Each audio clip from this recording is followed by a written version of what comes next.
that it's official. That Saul Canelo Alvarez is going to be taking on Gennady Golovkin.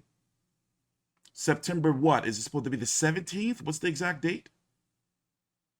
On the DAZN. Now, people have mixed feelings about the fight. You know, they're like, Golovkin's too old.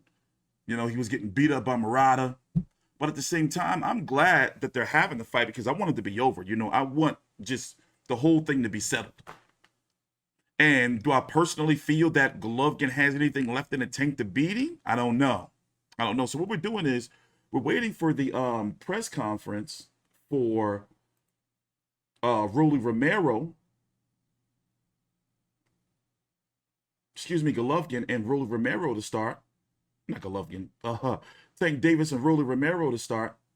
So in the meantime, see what's going on with Canelo. And him taking on Golovkin in a fight that, I mean, let's face it, we heard it was coming for a while. And me, from what I've always thought, I always thought that eventually, you know, Canelo was going to fight him that third time, but on his own terms. And now Golovkin is going to have to move up to 168 pounds to get the shot. A division where people have been saying, you know, he should have moved up 2, 3, 4 years ago. Now, it's no secret that Golovkin hasn't been looking good his last 3 or 4 fights, especially since signing that the new DAZN deal. And by the way, remember the DAZN gave him like shares or stock or something in the DAZN as like payment? I wonder how that's doing. So doesn't he get paid off of like everything that the DAZN puts out on their platforms all over the world? Or, you know, anyone have any details on that? But one thing for sure is Canelo is definitely, well, both of these fighters are in a situation where they have to win. Now, it's not saying that Canelo's going to be done, but the boogeyman or the scary factor is definitely going to be gone, because right now you can look at the fight that he had with Bivol and you can say, okay, well, you know, it's because he went up to 175 and Bivol, all he does is live, breathe, eat, and sleep boxing.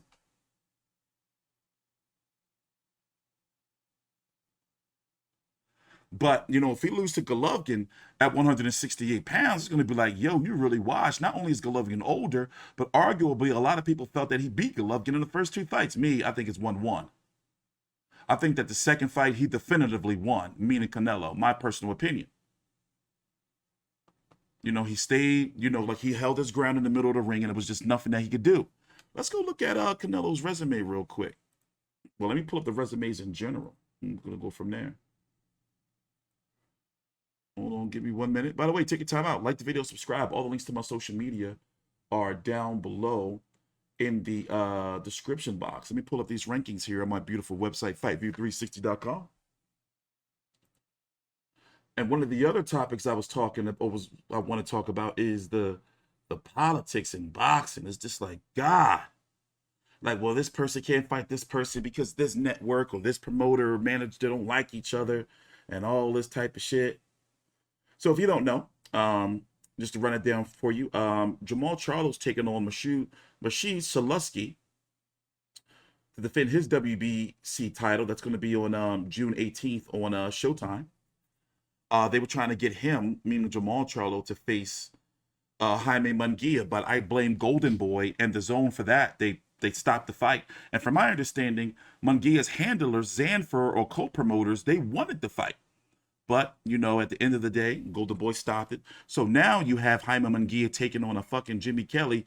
Yeah, Jimmy Kelly, if you look him up, he did have an upset win over Kanat Islam about 3-4 months ago. I don't remember exactly when. But nonetheless, Jaime Munguia going to beat the shit out of him. And it's not a fight that fans ask for or what they want. And Charlo's in a tough situation because he's being pushed toward 168 pounds. Because at 160, unless he's able to get his hands on another one of those belts, then what's the point of staying around? Now, what's supposed to happen is if Golovkin moves up and fights Canelo, which is going to happen, he's going to have to vacate that IBF title, and you're going to have Mick Zarafa of Australia taking on Esquiva Falco. He's a top-ranked fighter. Likely that will be a top-ranked card for that IBF title. It could possibly be on Haney versus Kambosos 2, which is supposed to be taking place later on this year. Yes, I said Haney Kambosos because unlike Big J, who's predicting that Kambosos is going to knock out Devin Haney in 9, I got Devin Haney winning by decision. But I did a whole video with Big J on that earlier. You can go watch that there. Andrade versus Alim Kanuli. Alim Hanala. I know how to pronounce his name now. Demetrius Andrade versus Jean Jabek Alim Hanala. They have to fight before November the 17th. Andrade is no longer facing Zach Parker for that WBC interim at 168 pounds. So that's some shit right there. That's a whole video within itself. So in a way, I guess what I'm saying is this. Where's Demetrius Andrade going to go? I think the best place for him to go is PBC. Just chalk it up, bro. You know, see what they talking about. You know, make sure you're getting some. How dare you? Thanks, Mike. 180 Mike has just donated $5. You sicken me. Thanks, Mike. 818 Mike. So what was I saying? Oh yeah, for the $5 super chat. By the way, guys, I'm getting a Cash App. Actually, I do have Cash App now. It's T Street Controversy. But yeah, anyway, so I think that Andrade, it's time, bro. Like, go over to PBC, you know? Like, go over to PBC. Like, what, you know? Because we already tried the Matchroom experiment. It didn't work. Top Rank ain't gonna be to do nothing with him.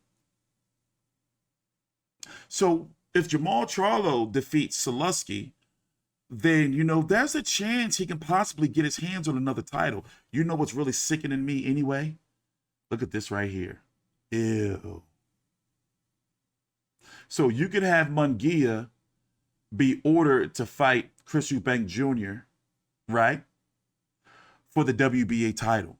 Or if one of these guys go the other way and choose like, nah, I want to go another route, then you can have either Chris Eubank Jr. or Jaime Munguia being ordered to fight Sergio fucking Martinez for the WBA super title, the only one. Are you listening to this crazy ass shit? And I've been covering Sergio Martinez fights. Let me tell you. Let me tell you. He has no business. Let me tell you, it's not looking good. I mean, he been getting some nice, solid little bullshit wins, but nah, not on this level, bro. And what is he now, 46 years old or is he 47? Outrageous. WBA, you still sicken me. You make me so sick. So pretty much 160 is shit. You know, ain't really nothing that really moves the needle unless we're getting Charlo versus Andrade. You know, okay, I'll entertain Charlo versus Eubank Jr. You know, that was possibly something that could have happened. You know, that was being explored before. You know, I would entertain that, but you know, with the promotional thing.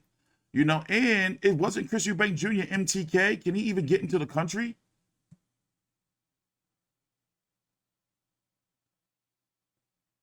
Up at 168 pounds, well, this is where things get interesting. How long before a new WBC interim champion, David Benavidez, gets ordered? Or how long before Saul Canelo Alvarez gets elevated to WBC franchise champion just to fuck David Benavidez over once again? Now, his manager, and damn, I was supposed to upload that press conference, and I haven't done it yet. I was supposed to upload the post-fight press conference. I've had somebody close to me been sick, so that's what's, every week it's something fucking going on in my life, and I just want to cover boxing. But anyway, let me stay on topic. So anyway, you know, I was busy. But during the post-fight press conference, pretty much they have a path for David Benavidez, and it doesn't include Canelo right now. Now, I do believe that one day they're going to have to meet because, as we can see, Canelo's weight cap seems to be 168, maybe 175, because Eddie Hearn is talking about possibly Canelo Bivol 2 in May of next year, you know, him going after it again.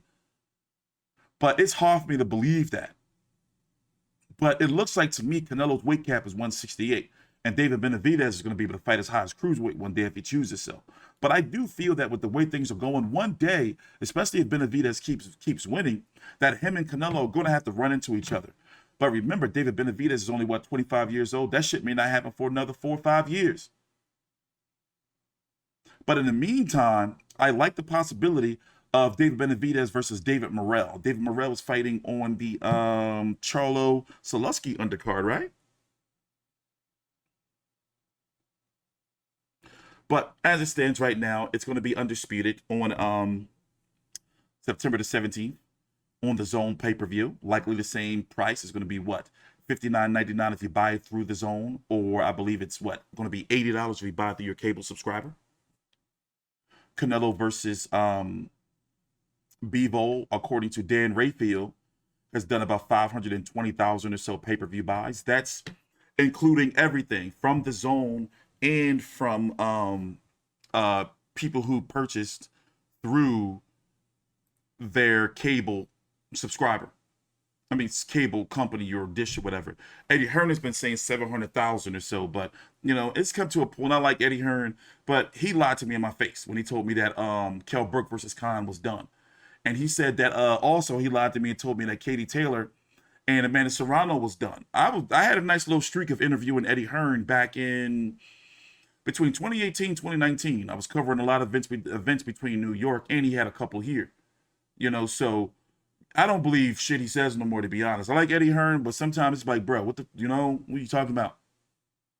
So I believe that 500,000 or so pay-per-view number, which, they may not have made any money from Canelo for the money he was guaranteed, but still, nonetheless, for him to fight Dimitri Bivol, somewhat of a, for hardcore fans, he's known, but no real casual appeal.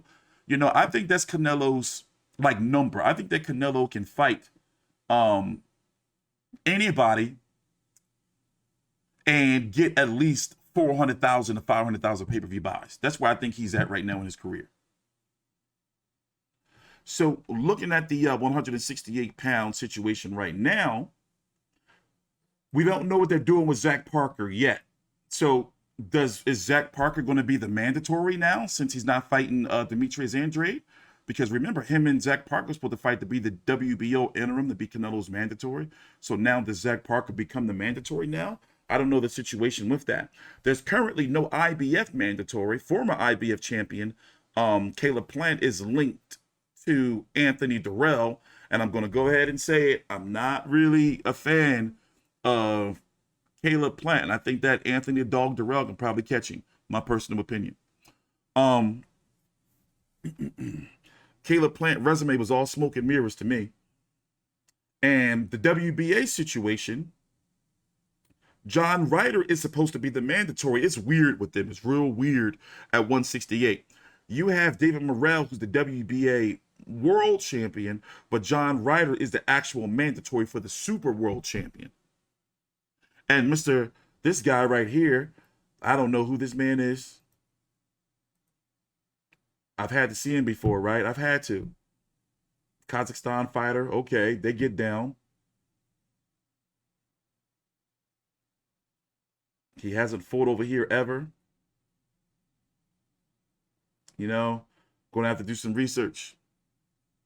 Don't know nothing about him. It's not, it's not your fault, bloke. Just don't know nothing about you, mate. So what else was I doing? Oh, yeah, Golovkin's resume. This guy. Did y'all notice how he started acting real funny when he got that money? He stopped speaking English. He started having closed media workouts and shit. And then shit ain't been going good for him. Really, this is something that, media, we're not supposed to really talk about. But yeah, there's been rumblings Golovkin been acting real funny. He started wearing the, what's what they call it? The pastel colors, the Miami Vice colors. Light ass blues and pinks and shit with the sunglasses. He got real, what they call it in the streets? Or back in my day, during my time, oh, this nigga got real Hollywood on us. That's what he did. He got real Hollywood. Hollywood Golovkin. For Steve Rose. Then almost lost his career. Got punched all in the stomach by Sergey Derevianchenko. Many people thought he lost that fight. Yeah, he left Abel Hussein. Then he fought his mandatory Zermeta. Take this long-ass layoff. He was getting tagged up. We streamed this fight live. I was doing live commentary. He was getting tagged up by Murata in the early parts of the fight. And now here we are again. So the question is, could this be the end? See, Canelo, even though he lost to Bivol, you know, Golovkin don't have that fire in him that we've seen him fight Canelo, where he was like Bivol was going after him, but also Bivol, you know, was very respectful and working off the jab. Golovkin got to go to the body. He's got to change up something. And I don't know if him being with John, put it this way, I've never really been a fan of him. He's with Jonathan Banks now, right? Hasn't he been with him for a while? Like, I'm not confident, you know, in that. You know, I'm not really confident in that, man. He ain't really been doing nothing for me. My man, 40 years old too. Now, in this day and age, in boxing, if you take care of yourself and don't take a lot of damage, you know, you can still fight and be real productive at 40 years old. You know, it can happen. You know, and this is not a fighter who has a bunch of vices and everything that we know of. Like, he's out here, you know, smoking and drinking and partying and all that shit. You know, so I don't really look at him as being old. But definitely in a Murata fight, it definitely looked like he lost a little bit of a step. You know? But my issue is this. What can he do differently than he did, you know, in fights 1 and 2 to bring that equalizer to be like, you know what, I'm going to make sure this shit is beyond a doubt now. Because Canelo's going to be tagging him up like early in the fight.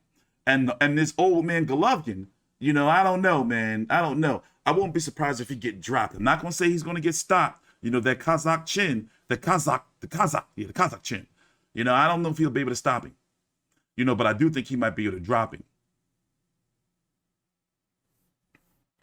And we can say whatever we want about Golovkin's resume. Let's not forget the bullshit that happened, you know, with Canelo and Cotto, and how basically they was playing a round robin and fucking him over for like, what, 2-3 years or something like that? He was trying to fight the best, you know, but he couldn't get the best. And then you talk about the Andre Ward situation. There's so many mixed, you know, reports on that. And I can kind of understand where, you know, Golovkin's team was coming from, and I can understand where Andre Ward's team was coming from. But at that point in time, love Andre Ward to death, but he wasn't really moving the needle for people to be like, we're gonna take a chance with you, or regarding him being high risk, really low reward. I mean, he had those 2 phenomenal fights, you know, and the buildup was even good. The buildup was great for Kovalev Ward and 1 and Ward Kovalev 2. But guess what? The fights did shit. The build-up was great. You've never seen that type of fire from Andre Ward and his team and Kovalev and his team and press conferences and weigh-ins, like the animosity. I know because I was at them. And for some reason, that fight just did not move the needle. Like, that shit did not sell. Like, both of them did like some crazy, super low, below expectations numbers. And the only person that really made out was Andre Ward. He got his money. He showed up, let's listen to Rolly.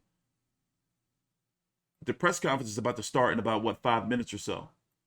So what they're doing is they're playing old episodes of All Access. Oh, and by the way, don't expect for the Canelo versus Golovkin undercard to be any good. I'm interested, though, on where they're going to have the fight. I'm guessing, obviously, T-Mobile.